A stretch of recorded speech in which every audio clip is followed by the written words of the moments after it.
देखिए 12 तक तो हो गया था ना। 13 नंबर से ध्यान दीजिए।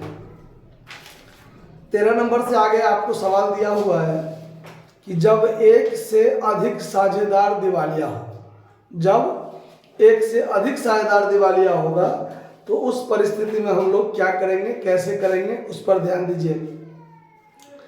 सवाल में है कि पी, क्यू तथा आर साझेदार हैं, 5-3-2 के अनुपात में लाभ हानि बांटते हैं, 31/3/2016 को व्यवसाय का विघटन कर दिया, जबकि चिट्ठा इस प्रकार था। पी क्यू आर का पूंजी, तीनों का पूंजी लायबिलिटी साइड में ही है।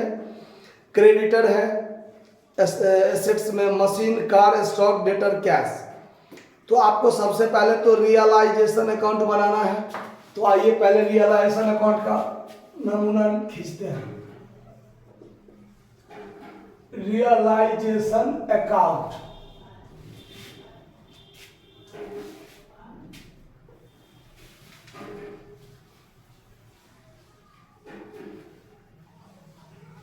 देखिए सबसे पहले तो हम लोग यहाँ पर टू सन्ड्री एसेट्स लिखेंगे कि हमारे बैलेंस शीट में कितना कितना संपत्ति है।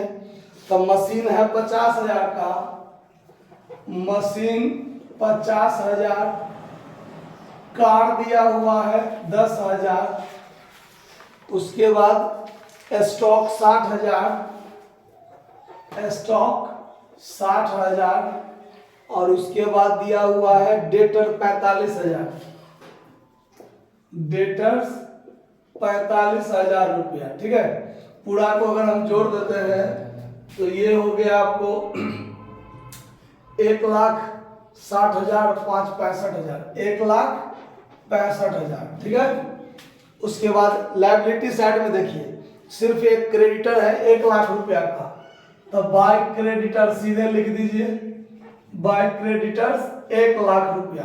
क्लियर है। अब आगे कहता है कि मशीन और रहतिया क्रमशः 25,000 18,000 में बेचा जाता है, कार को क्यू 12,000 में ले लेता है, देनदार से 20,000 वसूल होता है। ठीक है, तो जहां जहां से रुपया वसूल होगा उसका हम बाय कैश अकाउंट AR लिख देंगे, एसेट्स रियलाइज्ड, जिसमें मशीन 25,000, मशीन से 25,000, स्टॉक से कितना वसूल हुआ है 18,000, और डेटर से वसूल हुआ है आपको 20,000 रुपया, 20,000 रुपया। उसके बाद ध्यान दीजिए मशीन, स्टॉक, डेटर, और कार को क्यू ने 12,000 में ले लिया, तो बाय क्यू कैपिटल अकाउंट लिखेंगे, साझेदार लेगा तो by partners capital account cost में लिख देंगे, कार टेकन कितना में लिया है 12,000, यही ना। उसका इसको जोड़े दे 20, 20 40, 10 50 और 13 63, यानी 63,000 रुपया वसूल हुआ।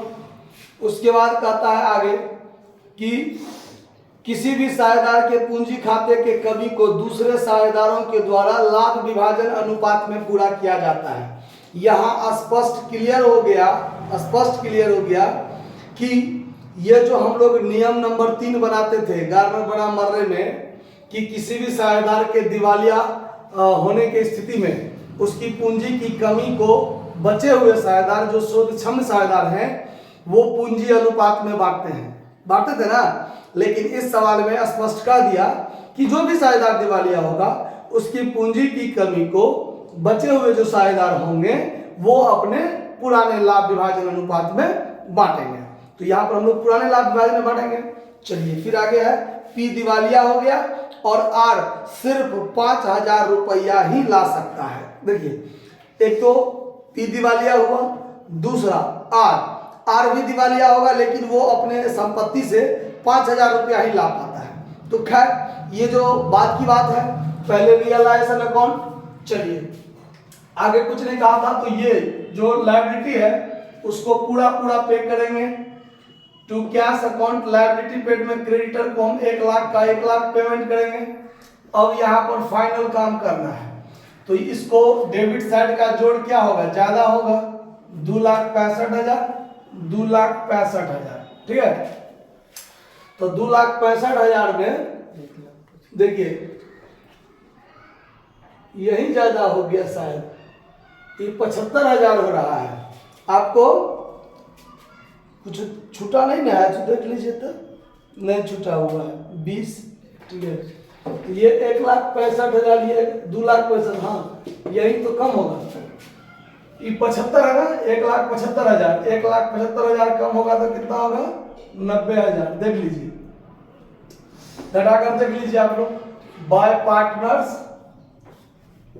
कैपिटल अकाउंट लॉस, इस लॉस को कौन सा बांटेगा, साझेदार कौन सा है, P Q R, P Q R. इसका लाभ विभाजन अनुपात क्या है, 5-3-2। 5-3-2 का मतलब 10 से 1 जीरो कटेगा, 9-5 45,000, 9-3 27,000, 9-2 18,000। ये हो गया आपका रियलाइजेशन अकाउंट। क्लियर। अब हमको बनाना है पार्टनर्स कैपिटल। तो ध्यान रखिए, जब सिर्फ एक साझेदार दिवालिया होगा तो दिवालिया साझेदार का पूंजी खाता अलग खोलते थे, बाकी जो बचा था उसका एक जगह खोलते थे। लेकिन जब एक से अधिक साझेदार दिवालिया होगा, मान लीजिए 2 साझेदार दिवालिया हुआ, चाहे 3 साझेदार दिवालिया हुआ, तो उस परिस्थिति में ऐसा नहीं करेंगे कि 2 साझेदार दिवालिया हुआ तो दोनों का पूंजी खाता हम एक में खोल लेंगे, ऐसा नहीं करेंगे। बनेगा ऐसे भी, लेकिन आपको इसमें ज्यादा उलझन हो जाएगा, खाता को इस साइड से साइड सब एडजस्ट करने में परेशानी महसूस होगा। तो आप अलग अलग सबका खाता खोलिए, समझे बात। अगर एक से अधिक साझेदार दिवालिया हो तो अलग अलग खोलिए, जैसे पीस कैपिटल अकाउंट,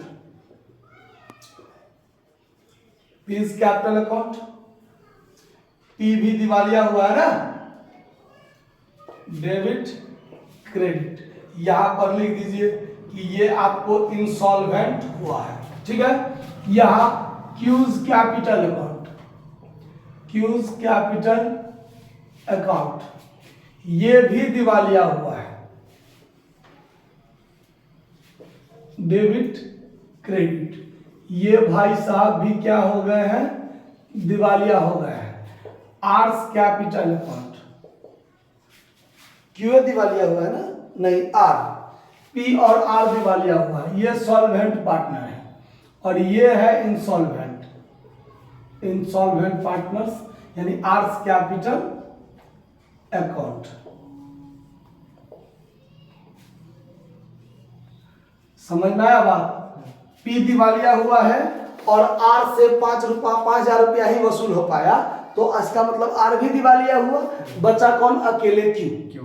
क्लियर बात। और अंत में हम लोग बनाएंगे क्या सब, तो तीनों साझेदार का पूंजी खाता अलग अलग खोलेंगे। चलिए, तो सबका पूंजी लायबिलिटी साइड में है, तो बाय बैलेंस बीडी, पी का कितना है देखिए, पी का है 10,000, पी का 10,000, बाय बैलेंस बीडी यहां भी लिखेंगे, पी क्यू का 40,000 है, और फिर बाय बैलेंस बीडी आर का कितना है 20,000, यही है ना। चलिए, उसके बाद अब ये जो रियलाइजेशन अकाउंट का लॉस है, इस लॉस को देंगे, लॉस डेबिट में होगा, टू रियलाइजेशन अकाउंट लॉस, इसका 45,000, यहां भी लिखेंगे टू रियलाइजेशन अकाउंट लॉस, इसका 27,000, और यहां भी टू रियलाइजेशन अकाउंट कितना 18,000, ये भी लॉस। क्लियर है बात, समझने में कोई दिक्कत नहीं ना। और एक ये जो क्यू संपत्ति लिया है 12,000, तो संपत्ति लिया तो यहां पर लिख देते हैं to realisation account assets taken, 80 लिख दिए हैं 12,000, बात खत्म, कोई दिक्कत। चलिए, अब आगे ध्यान दीजिए, जब एक से अधिक साझेदार दिवालिया होगा, 2 साझेदार हो चाहे 3 का 3 साझेदार दिवालिया हो, तो सबसे पहला काम ये ध्यान रखेंगे कि पहले कौन दिवालिया हुआ, पहले कौन दिवालिया हुआ। तो बात पर ध्यान दीजिए, पहले कौन दिवालिया हुआ, तो इसका जिसका डेबिट साइड ज्यादा होगा ना, ध्यान रखना ऐसा बात, जिसका डेबिट साइड ज्यादा होगा पहले वो दिवालिया होगा। तो इसका पी का देखिए डेबिट साइड ज्यादा है, 45,000 है, और इस साइड में 10,000 है। यहां देखिए इसका ये 39,000 है, इसका ये डेबिट में 39, क्रेडिट में 40, ठीक है। और इसका देखिए डेबिट में 18,000 और क्रेडिट में कितना, क्रेडिट में कितना 20,000। समझ में आ रहा बात। तो अभी ये दिवालिया, आर भी होगा दिवालिया, लेकिन आर अभी दिवालिया नहीं हुआ है। आया बात समझ में, आर अभी दिवालिया नहीं हुआ, ये होगा, बाद में होगा, जब हो लेकिन होगा। लेकिन सवाल कहता है होगा, लेकिन अभी तो नहीं हुआ है ना, तो पहले ये दिवालिया होगा। तो पहले ये सवाल में गार्नर बनाम मर्रे का नियम को कहा, ऐसा नहीं कहा गया है कि गार्नर बनाम मर्रे का नियम बनाइए, ऐसा तो नहीं कहीं कहा गया है। अगर कहा गया रहता तो देखिए ये जो बचे हुए साझेदार हैं ये नगद में लाते, लेकिन हम अभी इसका कोई जिक्र नहीं करेंगे। चलिए, तो अब पहले कौन दिवालिया हो गया है, पी। 45,000 डेबिट में, क्रेडिट में भी 45,000 होगा बराबर करने के नियम से। अब इसका क्रेडिट साइड में हो गया 35,000 से कम, तो इसका भरपाई कौन करेगा, जो साझेदार है। तो 35,000 एक के बार में अलग अलग खोले है ना, देखिए तो यहाँ जो 35,000 का इसका कमी हुआ है, इसका भरपाई कौन करेगा, इसका भरपाई करेगा क्यू कैपिटल, और इसको भरपाई करेगा कौन, आर्स कैपिटल। दोनों आदमी मिलकर करेगा कि नहीं करेगा। तो 35,000 को ये दोनों भरपाई करेंगे किस अनुपात में, तो अगर नहीं कहा रहता तो पूंजी अनुपात में, इसका 40,000 है, इसका 20,000 है, तो 2:1 में भरपाई करता। लेकिन ऐसा बात नहीं है, सवाल में कहा गया है कि वो अपने लाभ विभाजन अनुपात में भरपाई करेंगे। तो लाभ विभाजन अनुपात था कितना, पी क्यू आर का 5:3 था ना। तो ये पी भाई साहब तो रिटायर कर दिन, मतलब दिवालिया हो गए हैं, बचा है ये दोनों, तो 3:2 अनुपात में भरपाई करेगा। तो 3:2 अनुपात में करेगा, तो यहाँ जो आपका 35,000 है कमी, उस 35,000 को 3:2 में बांटेंगे, तो 21,000 का हिस्सा होगा क्यू का और 14,000 का हिस्सा होगा आर का। आया बात समझ में, इस बात को समझने में कहीं दिक्कत नहीं है किसी को भी। चलिए अब आगे देखिए, अब ये दोनों चीज यहां आ जाएगा, to piece capital account, to piece capital account, और यहां भी होगा टू पीस कैपिटल अकाउंट। तो इसमें हो जाएगा 21,000 और इसमें हो जाएगा 14,000। आया बात समझ में, कितना 14,000। अब देखिए, अब यहां पर ये बात पर देखिए, अब कौन दिवालिया हुआ, ये तो दिवालिया नहीं हुआ, ये तो क्लियर है, ये दिवालिया नहीं है, ऐसा तो पहले कहा गया है, दिवालिया ये दोनों होगा। तो अब ये तो खत्म हो चुका है, ये तो ऑलरेडी खत्म हो चुका है, बचा ये। अब इसका डेबिट साइड का जोड़ हो गया आपको 32,000, तो यहां भी होना चाहिए 32,000, इसमें 20,000 है। अब सवाल में कहता है कि इसका जो 32,000 का कमी है, 32,000 में 20,000 तो पूछिए है, तो रहा 12,000 की कमी। तो आर अपने संपत्ति से 5,000 रुपया ही ला सकता है, ये भी कहा हुआ है। तो 12,000 में से आर जो है वो तो बाय कैश अकाउंट करके रियलाइज कर लिया है उसके संपत्ति से कितना, 5,000। तो अब 12,000 की कमी में से 5,000 तो ये नगद लाके दे दिया, तो बचा 7,000। इसका मतलब ये दिवालिया कितना से होगा, 7,000 से दिवालिया होगा। और इसका 7,000 कौन भरपाई करेगा, क्यू तो अकेले बचा हुआ है, अकेले क्यू भरपाई करेगा। तो यहां पर लिखेंगे बाय क्यूज कैपिटल अकाउंट, कितना रुपया, 7,000। अब इसका भरपाई यहां करेगा to R's capital account, to R's capital account, कितना रुपया, 7,000। अब हो गया बात खत्म। अब इसका डेबिट साइड का जोड़ जो भी है, ठीक है, इसका डेबिट साइड का जोड़ जो भी है वो इधर क्या करेगा, ला करके ये व्यवसाय में देगा।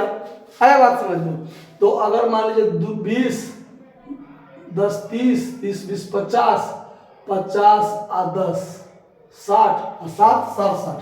तो यहाँ पर इसका 67,000 हुआ, यहाँ भी 67,000 हुआ, और ये पूरा 27,000 तो इसी को लाना पड़ेगा ना, कोई दूसरा है ला कर देने वाला नहीं है, इसीलिए ये पूरा का पूरा कैश इसी को लाना पड़ेगा, बाय कैश अकाउंट ब्राउट, इसको लाकर देना पड़ेगा व्यवसाय को। अब बनाएंगे अंत में क्या, कैश अकाउंट। अब जब यहाँ कैश अकाउंट बनाएंगे तो हम अपने बैलेंस शीट में कैश का कुछ बैलेंस छोड़ के चले थे, वसूली के समय। कैश एंड बैंक 5000, तो यहाँ पर टू बैलेंस BD कैश में लिख दीजिए कितना 5000। अब देखिए रुपया कहाँ कहाँ, यहाँ वसूली हुआ 63,000, तो यहाँ लिखेंगे to realisation account assets realise 63,000। लायबिलिटी को 1 लाख पेमेंट हुआ है, by realisation account liability paid कितना रुपया 1 लाख रुपया। इस खाता का बात खत्म। इस खाता में कहीं कैश है नहीं, इसमें है 27,000। ये ला कर दे रहा है तो इधर होगा टू क्यूज कैपिटल अकाउंट ब्राउज, ये ला कर दे रहा है ना कितना रुपया 27,000, ठीक है। और इधर यहाँ देखिए ये भी 5,000 रुपया ला कर दे रहा है, तो यहाँ हो जाएगा टू आर्स कैपिटल अकाउंट 5,000, इससे भी क्या हुआ रियलाइज्ड हुआ। अब पूरा को जोड़ दीजिए, देखिए दोनों साइड बराबर होता है कि नहीं। 60 और 20 80 10 90 10 100, 1 लाख इधर भी हो गया, इधर भी 1 लाख हो गया, बात खत्म। सवाल बनकर तैयार है। कहीं कोई दिक्कत है बात को समझने में तो बोला जाए, नहीं है नोट कर लीजिए।